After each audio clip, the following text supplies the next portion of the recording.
Hey everyone, and welcome to What's Wrong with Wrestling. I'm Andrew Pisano. This is Joe Pisano. We're recapping Great Balls of Fire.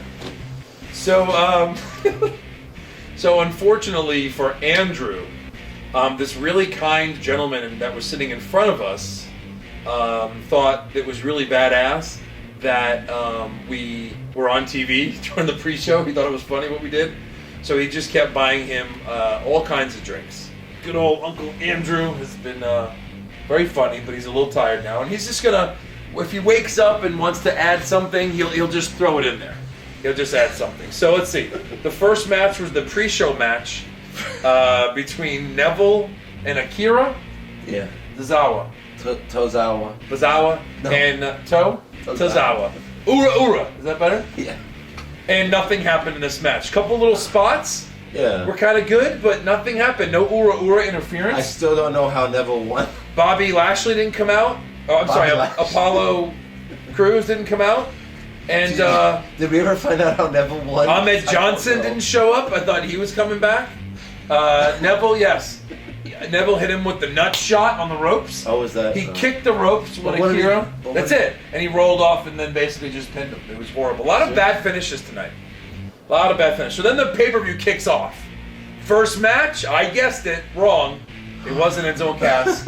It was Seth Rollins versus Bray Wyatt. Yeah. And I picked Rollins, and then like 12 hours before the pay-per-view started, all the money went on Wyatt for some reason. Yeah.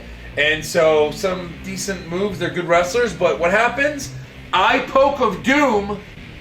They poke him in the eye, and that's enough. Isn't that illegal? Yes, but the ref wasn't looking. Why? What was he looking at? At Seth Rollins. Pokes him in the eye. He rolls around for a second, and then Bray Wyatt hits the Sister Abigail. 1, 2, 3. That's it. That's the whole match. So then I think we had Enzo and Cass. I think.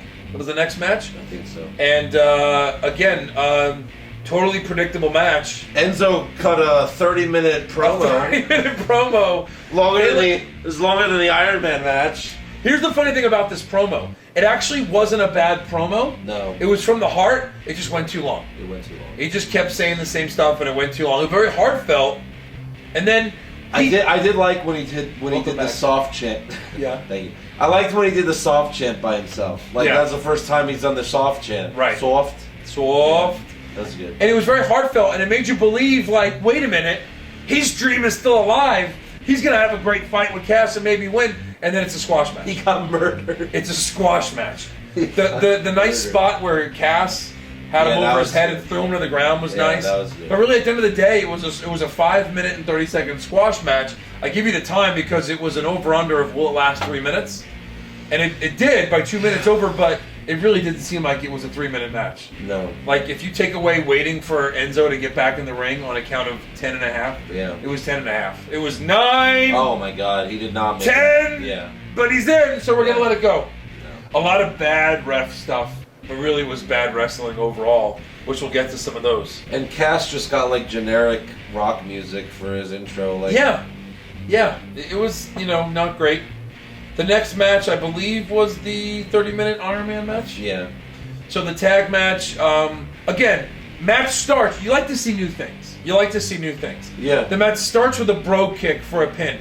Now, he's won a championship. Yeah, he beat Daniel Bryan doing that. Against Daniel Bryan doing that at a WrestleMania, I believe. At WrestleMania. So it's believable because he's such a big guy. And that's when he was the Royal Rumble winner.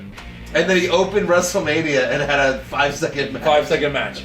So I like that it was different. And in an Iron Man match, you can get away with that. You can. Because it's not the only finish. Yeah. The ref, when it was 3-2, I think, or 3-3, the ref counted to 3 because Cesaro was late to break it up. It was earlier, yeah. Yeah. He was like 1, 2, and then he hit his hand. He's supposed to, oh! He didn't do that. Cesaro was so late that he hit the mat on 3. And everyone started chanting, "Ref, you suck! Ref, you suck!" No, that was Cesaro's fault for being late. Yeah. So that was kind of weird, and obviously, like you saw, I love when they do it like this. I didn't want overtime. What about when he goes twist of fate, Jeff Hardy? It was 4-3. It's 3-3. Well, no, it's 3-3. I'm sorry, yeah. But then Jeff, right, hits the swanton. Hits the swanton, and Cesaro just jumps in and tries to pin him, and the whole time Jeff's doing this, like he's up. His shoulder came up. But why? The whole time he's up. Why is he being? Right. Why is he being pinned? Yes. After he hit a move. Yes. I don't know. And Cesaro pinned him. Like, at least Cesaro should have, like, as Jeff rolled over, like, just hit him once in the head, then pin him. Then pin him. That would have been enough to make it believable. That was a good strike. But instead, he just rolls him up, he wins, and then he's running around the ring, he catches him, twist of fate with 1 second left, but the ref counted to 2 as the buzzer sounded. So that was, like, a nice way to finish it. I thought the Hardys would win the first ever Iron Man tag team match. They didn't. They give it to Sheamus and Cesaro. Kind of cleanish, really. Yeah, it was clean. For like no real cheating or anything. Yeah. That was probably my favorite match of the night. Obviously, it was a gimmicky match, and they had a lot of pins, and it was cool. But yeah, there was not a whole lot else that happened. I do have some picture. The next match was the women's match. I mean, we have to acknowledge it. That was a horrible finish. And barely anything happened. So, well, up until that point, all the heels won. Yes. And then Sasha wins. So yeah, we have a face win, but it's via countout. Via countout in a title match. Then they hint at a table spot. Right. And if you watch NXT, you saw Asuka and Nikki Cross did like the coolest unbelievable table spot ever. Unbelievable. They tease a table spot and then don't do it. No. But they did do some stuff. She threw her against the Titantron. That was pretty cool. Yeah, that was And good. she threw off the thing and jumped on her. And they showed this really weird, like, Air Jordan, like, slow motion jump from Sasha that really wasn't that great to the ground. So that was cool, I guess, but the match sucked. And then after that, you had the Intercontinental, Miz. You know, and you knew this was going to be a bad finish because Miz was going to retain. I liked how Ambrose, as soon as the bell rung, he attacks the other guys. Curtis Axel attacks the goons. But and I thought they would at least get like thrown out, like you're thrown out. But no, just. And by the way, I love how Bo Dallas looks. Yeah. Apparently, he's dressed as his grandfather, Blackjack Mulligan. But like, he looked amazing. He looks like Bray he Wyatt. Looks cool. He looks like a wrestler. Like, give him a push. He does look cool. He was NXT champion. He's got the pedigree. Like, push this guy finally. What are we waiting for? I'm just glad they're both finally back on television. Right. We like both of these guys. I mean, we really do. We like Axel. The history. Dallas. Mr. Perfect's son. Right. Come on. Mike Rotundo's son. Yeah. IRS. So, it goes back and forth, like a couple of nice moves. But Maurice gets involved. Son of a bitch. And then, who was it that actually... Oh, Maurice put the foot on the rope. Yeah. But then somebody hit Dean. Yeah, it was Bo or Curtis. Yeah, just hit him. He turns around into the finisher, and then 1, 2, 3. Yeah.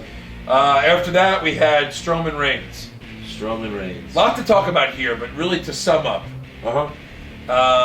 Back and forth. Yeah. It was almost like they tried to make it like a superhero fight. Like one punch was so devastating from both parties. Right.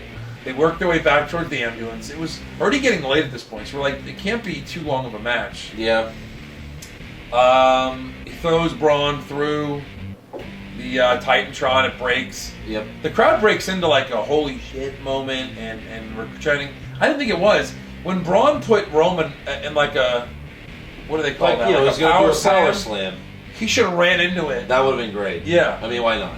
Or a couple of things, but they did it to make people think Roman's gonna win. Right. Like, he pushes Strowman through the thing. So they get to the ambulance. Yeah.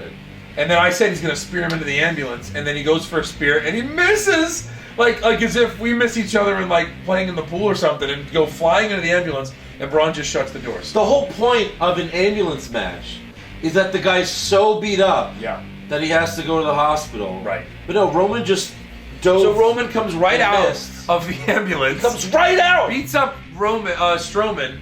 Throws Strowman in there, drives it around the arena. Then I'm guessing it cuts to like a video package from earlier, because if Kurt Angle was there, his ass better be in the middle of the ring. Like, why wouldn't they? So he backs the truck into the wall, Uh-huh. and Braun, we're supposed to think, I guess, is dead. I thought maybe they'd show like the leg fell off, something fun. Yeah. They're trying to get in there, they can't. Then wait, we got that Roman crashed it into the thing? Yeah, Roman. Yeah. I said Roman drove it into there. Then we have an impromptu match between Kurt Hawkins and Heath Slater. What? At a pay-per-view? As soon as Kurt Hawkins... This is like a Sunday Night Heat match. As soon as Kurt Hawkins' music hit, I was like, oh, okay, Finn Balor's getting a squash match. Yeah. No Finn Balor. No Finn Balor. So these two are wrestling. Oh, that's why. So we can do a split screen of what's happening in the ambulance and what's happening there. Yeah. And as they're trying to pry it open, Heath hits a roll-up on Hawkins, ends it. It's over. Then we just go to full screen of the ambulance. The firemen finally get it open. You're thinking, what's going on in there? It's typical. Yeah. Strowman's bloodied. They pull him out. And it takes his eyes all messed up. Long. His wrist, his elbow. We're waiting forever. Yeah. And he's crawling, and then he finally gets away. His eye and face look pretty messed up. That was cool. And he gets away, and you're thinking, oh, is he going to go attack Roman? Is he going to... Nothing. We don't ever see him again.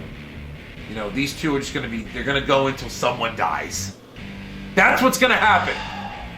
So Braun Strowman beats the number one contender for SummerSlam. Shouldn't he be the number one contender now? Not sure. So Roman's going in as number one contender against Brock Lesnar with he'll probably beat him. Yeah. He'll probably beat him. And so let's fast forward to the main event. Yep. Lesnar versus Samoa Joe. This started so good. Before the match starts, so as Heyman's talking, Joe attacks him before he puts him through a table. Yep. It was amazing. How could Samoa Joe lose at this point? Right. He does this big like a rock bottom thing right through the table. Yeah. And then Brock stumbles into the ring. I think they just wanted to make it believable. Yeah. And then it was a back and forth match from there. Joe hit his finisher. Yep. Brock kicks out. Kicks out, of course. Brock hit how many suplexes did we count? 6. 7? Just 6. 6. Yeah. 7? 6. Yeah. 6, 7. So that was cool. I think I might have predicted that. I think I said 7. Yeah. One F5. One F5 Joe and ended it. Doesn't get to kick out of it. Lesnar kicks out of Joe's finisher. He's Brock Lesnar. Oh. Yeah. So that was the pay-per-view. I think in person, I'd probably give it a B-. But I think if I was watching it at home, it'd probably be like a C. Yeah. You know what I mean? Yeah. But because we were there, like Brock Lesnar, and we were pretty close to the ring. Brock Lesnar coming out, he's amazing. Like, he just looks like he could take on the whole arena and win. Yeah, we were pretty close. So big. Seeing him come out is, it's like... It was really cool. It's like an event just seeing him come out. Yeah. So that was great. We had a good time. We'll be at Raw tomorrow, or when you're watching this tonight.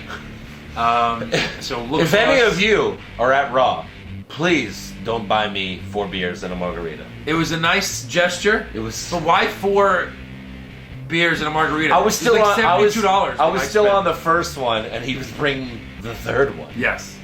I don't know why. He just wanted to drink with a guy, and then you drank. He didn't. I don't know what happened there. So anyway, so they're posing for. Look down there. They're posing for a picture. They are 10 floors below us.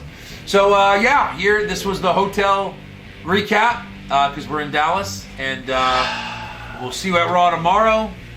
Watch us, please, on all of our YouTube channels and give us some good views. Like us on Twitter. This is your part. Can you do it? All right. Follow us on Twitter. Give us a 5-star review. Yeah. 5-star review on iTunes. Follow me on Instagram, Joe Pisano. You can also listen to us on Podbean app, Google Play, iTunes. Like us on Facebook. Follow us on Twitter and Instagram at Wrong Wrestling. You can follow me at Andrew Pisano. He's at Joe Pisano on Instagram. Eric's at home. What's Wrong with Wrestling.com, ProWrestlingTees.com. You can buy a t-shirt.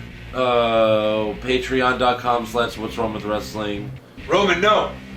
No, Roman, no! Spear! No. I think we would have went through that glass. Stay here. Spear! My God, he's dead!